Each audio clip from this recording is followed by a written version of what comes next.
이 시간은 은행 서툴러서 정리해가는 뷰에 받아주면 안 돼.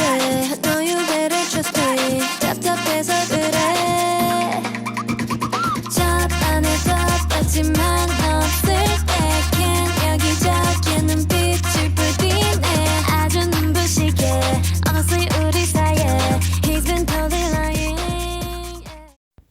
Assalamualaikum warahmatullahi wabarakatuh. Halo semuanya, saya Nabila Nurul Hasanah dari kelompok 5 bersama teman-teman saya akan memberikan video pembelajaran mengenai lupa. Stay in the middle like you a little. Don't want no riddle. Baik, langsung saja kita masuk ke materi yang pertama. Nah, pasti teman-teman sudah tidak asing kan dengan kata lupa? Atau mungkin teman-teman sering mengalami di kehidupan teman setiap hari. Misalnya, lupa mengerjakan tugas. Aku lupa di mana naruh karcis parkir. Aku lupa ada tugas. Aku lupa udah sarapan belum ya? Gitu. Nah, itu semua disebut dengan lupa. Jadi, lupa itu didefinisikan sebagai hilangnya kemampuan untuk menyebutkan, memproduksi, serta mengingat apa-apa yang sebelumnya telah kita lakukan atau telah kita pelajari. Seperti yang dikatakan oleh Boole and Herbert, bahwasanya mereka mendefinisikan lupa sebagai suatu ketidakmampuan untuk mengenal serta mengingat sesuatu yang telah kita alami atau sesuatu yang telah kita dapatkan dan kita pelajari. Lupa itu termasuk salah satu fenomena yang biasa terjadi ya teman-teman. Seperti yang saya sebutkan di awal, mungkin dari teman-teman setiap hari juga mengalami fenomena ini. Karena sebenarnya fenomena ini merupakan suatu pengendalian biologis yang membantu manusia untuk menyeimbangkan kehidupan di dunia. Nah, di sini ada tentang teori-teori mengenai lupa, yang mana teori lupa ini merupakan suatu gejala di mana informasi yang telah disimpan tidak dapat ditemukan kembali untuk digunakan. Nah, ada beberapa teori tentang lupa ini, yaitu tentang yang mana teori-teori ini khususnya merujuk pada memori jangka panjang. Yang pertama itu ada The Chay Theory. Teori ini beranggapan bahwa memori menjadi semakin aus dengan berlalunya waktu bila tidak pernah diulang kembali atau di-reset. Teori ini mengandalkan bahwa setiap informasi disimpan dalam memori akan meninggalkan jejak atau memory trace. Jejak-jejak ini akan rusak atau menghilang bila tidak pernah dipakai lagi. Meskipun banyak sekarang para ahli menemukan bahwa lupa tidak semata-mata disebabkan oleh hausnya informasi. Yang kedua ada teori interferensi. Teori ini beranggapan bahwa informasi yang sudah disimpan dalam memori jangka panjang masih ada dalam gudang memori atau tidak mengalami kehausan. Akan tetapi proses lupa terjadi karena informasi yang satu mengganggu proses mengingat informasi lainnya. Bisa terjadi bahwa informasi yang baru diterima mengganggu proses mengingat informasi yang lama, tetapi juga bisa sebaliknya. Bila informasi yang baru diterima menyebabkan kita sulit mencari informasi yang sudah ada dalam memori kita. Nah, terjadilah yaitu interferensi retroaktif dalam hidup sehari-hari. Nah, itu ada lagi yang disebut dengan interferensi proaktif, yaitu informasi yang sudah dalam memori jangka panjang mengganggu proses mengingat informasi yang baru saja disimpan. Nah, yang selanjutnya yang tiga itu ada teori retrieval failure. Teori ini sebenarnya sepakat dengan teori interferensi bahwa informasi yang sudah disimpan dalam memori jangka panjang selalu ada, tetapi kegagalan untuk mengingat kembali tidak disebabkan oleh interferensi. Kegagalan mengingat kembali lebih disebabkan tidak adanya petunjuk yang memadai. Dengan demikian, bila syarat tersebut dipenuhi atau disajikan petunjuk yang tepat. Assalamualaikum warahmatullahi wabarakatuh. Di sini, Sari akan menjelaskan mengenai proses terjadinya lupa. Daya ingatan kita tidak sempurna. Banyak hal-hal yang pernah diketahui, namun tidak dapat diingat kembali atau dilupakan. Ada 4 cara untuk menerangkan proses lupa. Keempatnya tidak saling bertentangan, melainkan saling mengisi. Yang pertama, apa yang telah kita ingat disimpan dalam bagian tertentu di otak.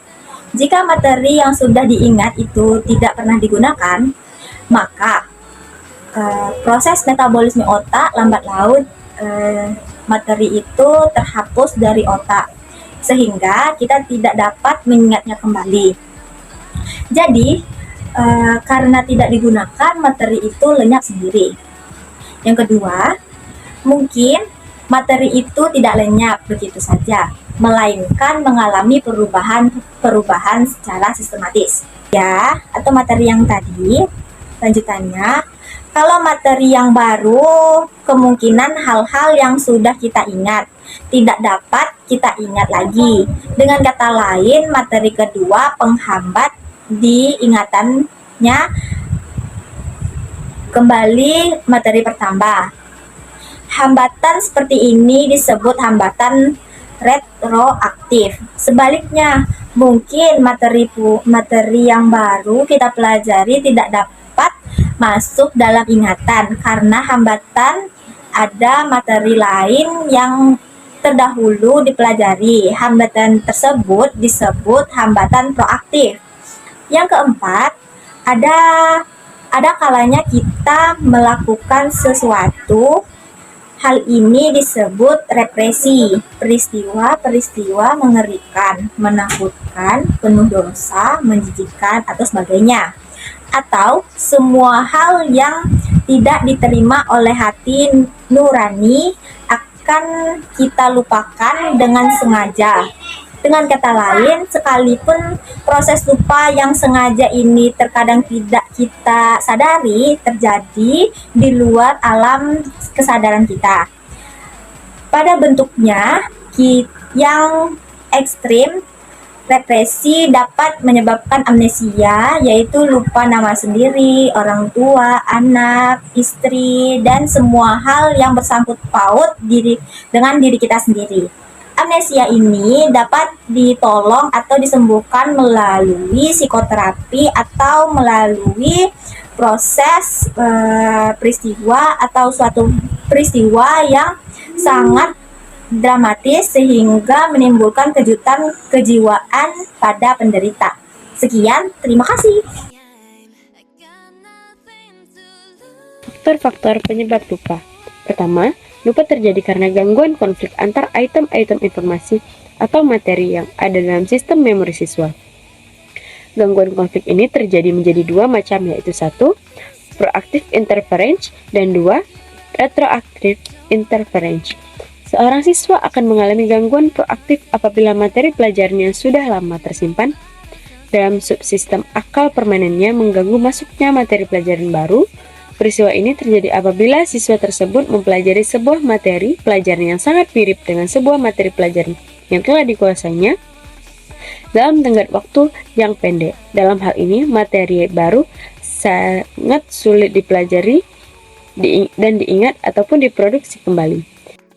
Sebaliknya, seorang siswa akan mengalami gangguan retroaktif apabila materi pelajaran baru membawa konflik dan gangguan terhadap kembalinya materi pelajaran lama yang telah dahulu tersimpan dalam subsistem akal permanen siswa tersebut. Dalam hal ini, materi pelajaran lama akan sangat sulit diingat atau diproduksi kembali. Dengan kata lain, siswa tersebut lupa atau materi pelajaran lama tersebut. Kedua, lupa dapat terjadi pada seorang siswa karena adanya tekanan terhadap item yang telah ada, baik sengaja ataupun tidak. Penekanan ini terjadi karena adanya kemungkinan A. Karena item informasi berupa pengetahuan, tanggapan, kesan, dan sebagainya yang diterima siswa kurang menyenangkan, sehingga ia dengan sengaja menekannya hingga ke alam ketidaksadaran. B. Karena item informasi yang baru secara otomatis menekankan item informasi yang telah ada, jadi sama dengan fenomena retroaktif. C. Karena item informasi yang akan diproduksi atau diingatkan kembali itu tertekan ke alam bawah sadar dengan sendirinya lantaran tidak pernah digunakan. Lalu, Keempat, lupa dapat terjadi karena perubahan sikap dan minat siswa terhadap produksi belajar mengajar dengan tekun dan serius. Tetapi karena sesuatu hal, sikap dan minat siswa tersebut menjadi sebaliknya, seperti karena ketidaksenangan kepada guru, maka materi pelajaran itu akan mudah terlupakan. Yang kelima, menurut Law of Disuse, lupa dapat terjadi karena materi pelajaran yang telah dikuasai tidak pernah digunakan atau dihafalkan siswa. Menurut asumsi sebagai ahli, materi yang diperlakukan demikian dengan sendirinya akan masuk ke alam bawah sadar atau kemungkinan juga tercampur aduk dengan materi pelajaran baru. Keenam, lupa tentu saja dapat terjadi karena perubahan urat saraf otak. Seorang siswa yang terserang penyakit tertentu seperti keracunan, kecanduan alkohol, dan geger otak akan kehilangan ingatan item-item informasi yang ada dalam memori permanennya. Meskipun penyebab lupa itu banyak aneka ragamnya, yang paling penting untuk diperhatikan para guru adalah faktor pertama yang meliputi gangguan proaktif dan retroaktif, karena didukung oleh hasil riset dan eksperimen. Ada dua versi lupa. Yang pertama, lupa versus hilang. Kerap kali pengertian lupa dan hilang secara spontan dianggap sama, padahal apa yang dilupakan belum tentu hilang dalam ingatan begitu saja.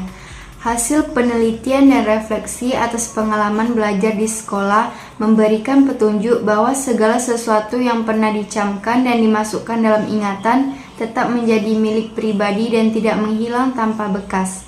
Dengan kata lain, kenyataan bahwa seseorang tidak dapat mengingat sesuatu belum berarti hal itu hilang dari ingatannya, seolah-olah hal yang pernah dialami atau dipelajari sama sekali tidak mempunyai efek apa-apa.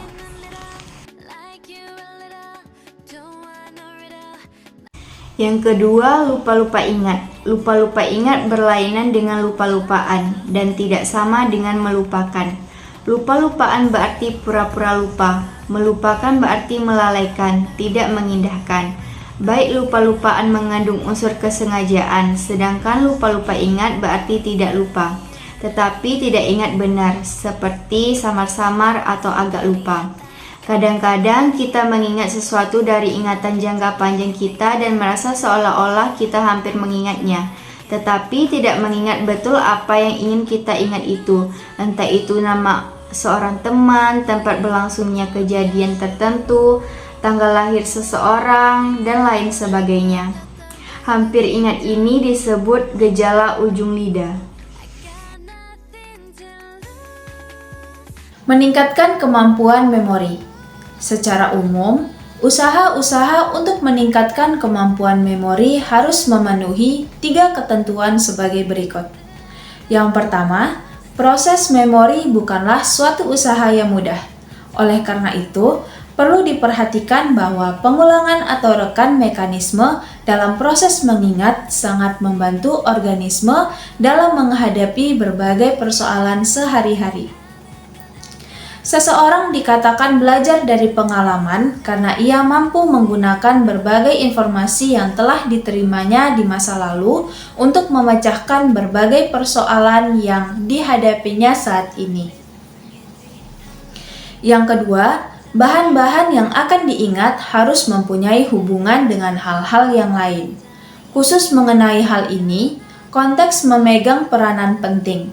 Dari uraian di depan, jelas bahwa memori sangat dibantu bila informasi yang dipelajari mempunyai kaitan dengan hal-hal yang sudah dikenal sebelumnya. Konteks dapat berupa peristiwa, tempat, nama sesuatu, perasaan tertentu, dan lain-lain. Konteks ini memberikan retrieval cues atau karena itu mempermudah recognition. Yang ketiga, proses memori memerlukan organisasi. Salah satu perorganisasian informasi yang sangat dikenal adalah mnemonik. Bahasa Yunani, mnemonik yaitu dewi memori dalam mitologi Yunani. Informasi diorganisasikan sedemikian rupa, dihubungkan dengan hal-hal yang sudah dikenal, sehingga informasi yang kompleks mudah untuk diingat kembali. Individu diminta untuk membayangkan suatu tempat yang ia kenal dengan baik, misalnya rumahnya. Ia membayangkan dari bagian rumah itu, misalnya dari ruang tamu sampai ke kamarnya. Ia membayangkan benda-benda apa saja yang akan ditemui di dekat pintu masuk, di ruang tamu, dekat pintu kamarnya, dan di dalam kamarnya. Kemudian dia diasosiasikan benda-benda tersebut dengan informasi baru yang harus diingat. Materi yang dapat kita ambil, lupa adalah hilangnya kemampuan menyebut atau melakukan kembali informasi dan cakapan yang telah tersimpan dalam memori. Faktor-faktor yang menyebabkan lupa meliputi yang pertama, adanya konflik antara item, informasi, atau materi pembelajaran yang ada di sistem memori seseorang. Yang kedua, adanya tekanan terhadap item atau materi yang lama, baik disengaja ataupun tidak disengaja. Yang ketiga, perbedaan situasi lingkungan antara waktu belajar dengan waktu memanggil kembali materi tersebut. Yang keempat, perubahan situasi dan minat terhadap proses dan situasi tertentu. Yang kelima, tidak pernah latihan atau tidak pernah dipakai. Yang keenam, kerusakan jaringan saraf otak. Cara mengurangi lupa. Yang pertama, belajar dengan melebihi batas penguasaan atas materi pembelajaran tertentu. Yang kedua, penambahan waktu belajar hingga dapat memperkuat terhadap materi yang dipelajari. Yang ketiga, mengelompokkan kata atau istilah tertentu dalam susunan yang logis. Jenuh belajar adalah suatu situasi dan kondisi yang menunjukkan tidak adanya hasil belajar yang berhasil digunakan meskipun telah dilaksanakan proses belajar dalam waktu tertentu. Sekian, terima kasih.